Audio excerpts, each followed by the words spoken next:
Often it is, often it is, how do you decide what people are thinking and why? This book claims to present archaeological documentation of the religion of the goddess who reigned supreme in the Near and Middle East in the second millennium BC. She was known by many names: Astarte, Isis, and Ishtar, along with at least 12 other names. She was revered as the wise creator and the one source of universal order. And the author says that Sarah, of Abraham and Sarah in Genesis, was a priestess of that goddess, and points out many clues she found in the Genesis story that would support that. And I thought, well, that certainly puts a twist in the biblical story, doesn't it? Why a goddess rather than a god? Why was she special?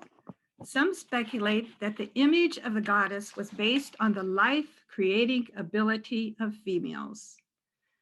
Perhaps the contribution of the male to that process was not recognized at that time because of the length of time lapse between the male contribution and the arrival of the child. However, they could be pretty sure of mom's involvement.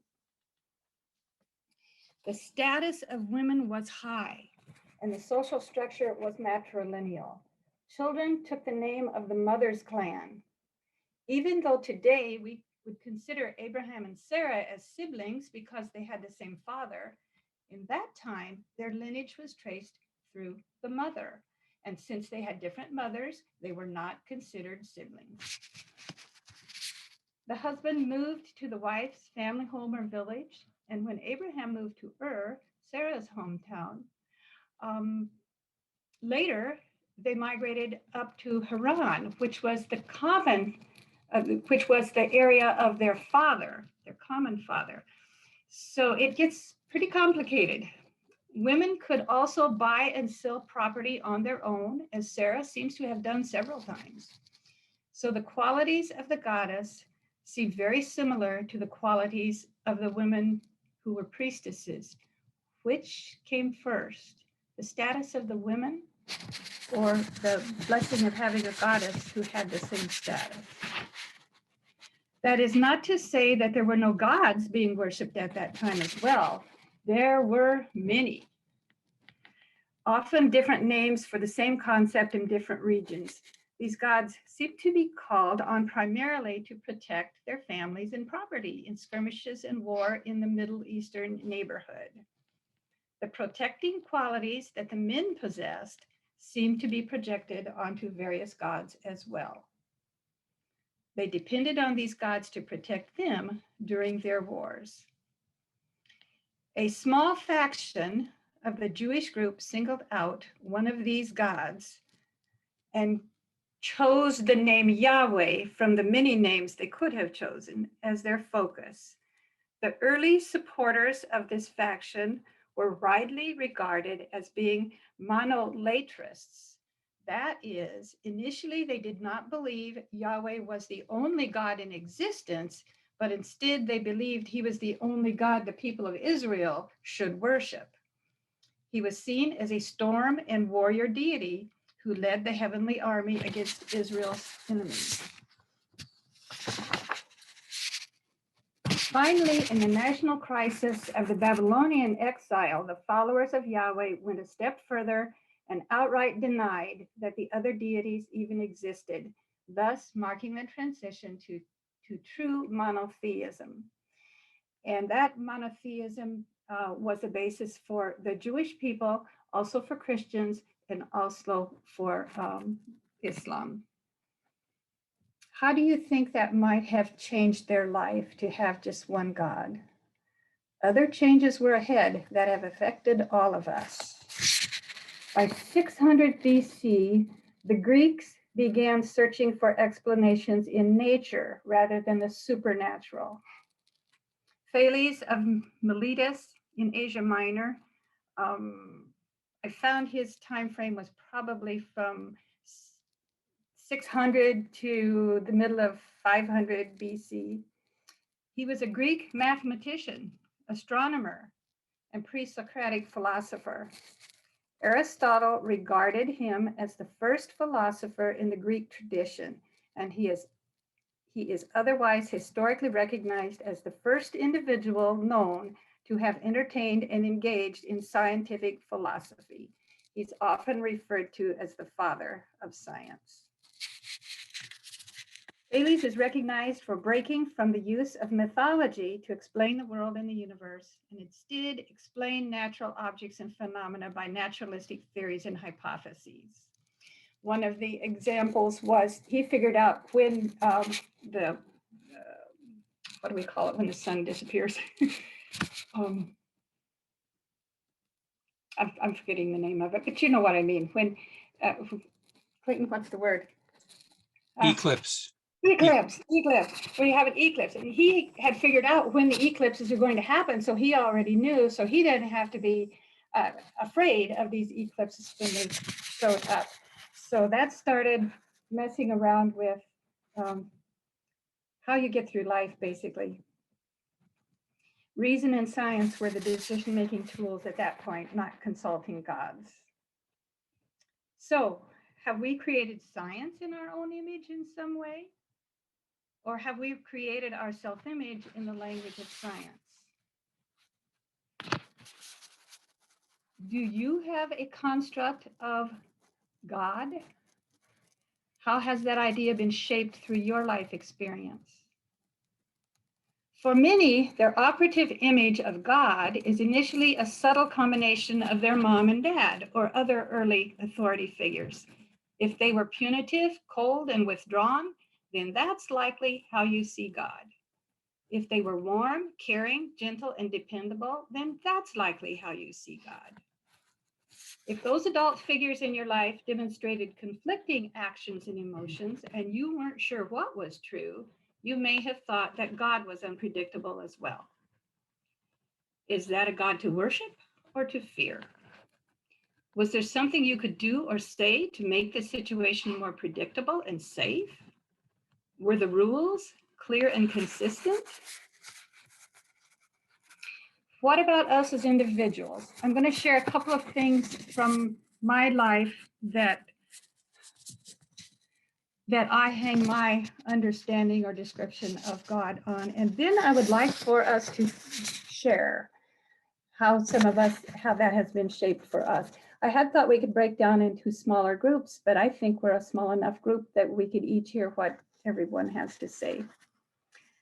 For me, I remember a summer when I was probably about 10 or 11, out on the treeless Nebraska prairie. I was lying on my back in the front yard, aware of the warm sun in the cloudless 360-degree sky above me. I was completely relaxed, looked up, and sighed. That's God. I have carried that nurturing nature image experience with me for a long time now. And then about 25 years ago, as I was studying for my master's in organizational development, I had another insight that had a tremendous impact on my life. I was studying the concept of self-organizing systems and realized that an organization is not a noun, it's a verb, not a thing, but a process. That transferred very easily to my evolving concept of God. God or goddess is not a noun, a being, but to me, it's a verb. A creating, self-organizing process continually in motion, evolving, sustaining, and renewing. So I would like to hear from anyone who, I have this thing in the middle of there. Does anyone want to share something that has shaped their concept of God down through time as a child or as an adult, or if you're still being shaped, what things do you look to help you understand? Affected me as a child was the art aspect. My parents were neither one very verbal at home about religion, but we did go to church on Sunday. My dad's grandfather had been a circuit rider preacher out there in the prairie. So once every 4 months they went to church. But when we were going to Sunday school, the opening exercise, the minister's wife did, and we sang some songs and whatever, and she did chalk drawings up in the front, and they were fantastic. And I was fascinated by her artistry. And then we divided out into our little classes, and our papers were like comic books, and it was colorful and it brought it to life. And so I had really happy feelings about Sunday school because neither one of those settings was beating me over the head about how awful I was and God was going to smite me. So I think art is a very important way to draw us in. It fits in here could be, I was trying to find out, so exactly when would Abraham and Sarah have been, doing their thing. And so I Googled it, and my goodness, you get some interesting answers. And more than one was they weren't real people. This is a mythology of this religious group. And so you can't narrow it down to anything. And I think there may be something to that, because some places in the Bible it's like, okay, God made them in his image and they hopped up and took off and that was it. And I think when the archaeologists tell you how far back, the last division we had was when humans divided from chimpanzees, and it went back thousands of years before that. Of each time there was a break off of that type of an animal, and we ended up finally with humans, but it didn't start right instantly. But if you look at it as more of a almost a poetic way of expressing things, then I guess you could say humans got invented, created. It just took few 100,000 years for it to happen. What I value so much about Unitarianism is that everybody can have a bit of a different view on this, and it's still okay. We don't have to beat each other to fit into a specific mold. And I learned that when we went to Colorado to visit our daughter a number of years ago, and she told us the story like shortly before that her boyfriend's parents had come up from Texas to visit, and his dad was such an absolute redneck. She says, racist. And she said, I had to get out of the house or I was going to hurt somebody. So she was walking around the neighborhood and came across a church parking lot with cars that had bumper stickers that said "Eracism." And that's a UU sticker. So she started attending that church. And when we went out to visit her, I went. And after the minister talked, it was talk back time. And some people would stand up and say, well, from my Catholic background, and somebody else, well, from my Hindu background, and somebody else, well, from my whatever. And I'm thinking, really? They're all in the same room? And that's when I came back and said, I got to find somewhere like that. And that's when I called around, and Sioux City UU was the closest one. So that's been 20 years ago. But just the fact that we don't all have to think the same thing all the time.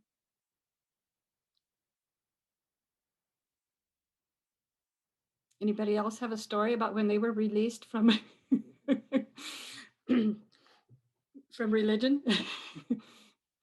I have heard the quote that religion is how we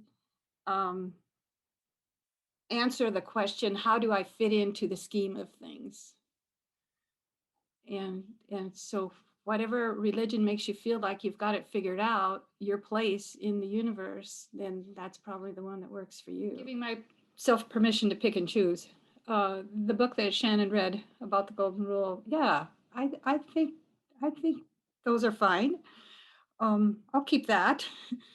And there are other things that I've heard other people telling about what their personal life experience has been, and I will respect that and honor that for them.